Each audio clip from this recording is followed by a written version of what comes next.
देश में कोरोना के हालात लगातार बेकाबू होते जा रहे हैं। ऐसे में इसी बीच अब 5 राज्यों में चुनाव की भी घोषणा हो चुकी है।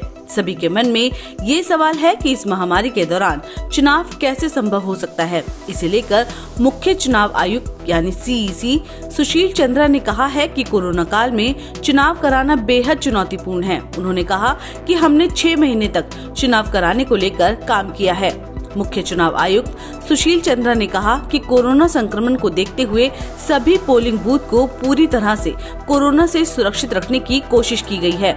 5 राज्यों में होने वाले चुनाव के दौरान सभी पोलिंग बूथ पर मास्क, सैनिटाइजर और थर्मल स्कैनर की व्यवस्था होगी। इसके साथ ही 80 साल से ऊपर वालों के लिए पोस्टल बैलेट का इस्तेमाल किया जाएगा। मुख्य चुनाव आयुक्त ने कहा कि 80 साल से अधिक उम्र के मतदाताओं के अलावा कोरोना संक्रमित और दिव्यांगों के लिए पोस्टल बैलेट का इस्तेमाल किया गया है। उन्होंने बताया कि सभी चुनाव अधिकारी और कर्मचारी पूरी तरह से वैक्सीनेटेड होंगे। उन्हें बूस्टर डोज या वैक्सीन की दोनों डोज लग चुकी होगी। इसके साथ ही सभी बूथ पूरी तरह से सैनिटाइज होंगे।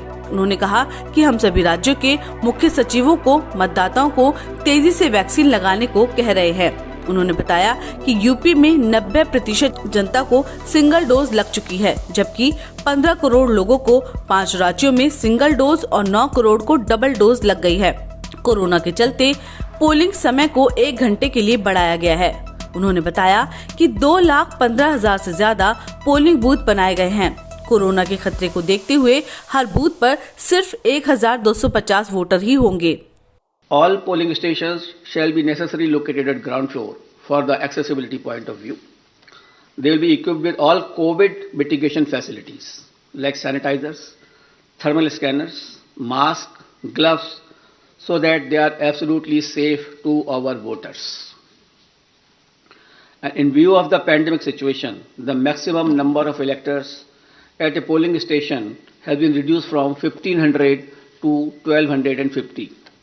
With this particular reduction in the number of voters at a station, we have to increase our polling stations to 30,330 more, and now the total number of polling stations is 2,15,368. Corona के बढ़ते मामलों के बीच चुनाव कराए जाने पर आयोग ने कहा कि चुनाव आयोग को संविधान से समय पर चुनाव कराने की शक्ति मिली है। कोरोना के दौरान ये बहुत ही चुनौतीपूर्ण है और हमें ये देखना है कि कैसे चुनाव कराए जाएं। आयोग का कहना है कि नए दिशा निर्देश कोरोना के मद्देनजर चुनाव के लिए जारी किए जाएंगे। आयोग ने ये भी बताया कि बढ़ते ओमिक्रॉन मामलों के चलते स्वास्थ्य सचिव, विशेषज्ञों और सरकार के साथ कई बैठकें की गई हैं। सुशील चंद्रा ने बताया कि संविधान में राज्य सरकार का कार्यकाल 5 साल का है और ये इससे ज्यादा नहीं हो सकता। ऐसे में चुनाव कराना चुनाव आयोग की जिम्मेदारी है और आयोग का काम समय पर चुनाव कराना है।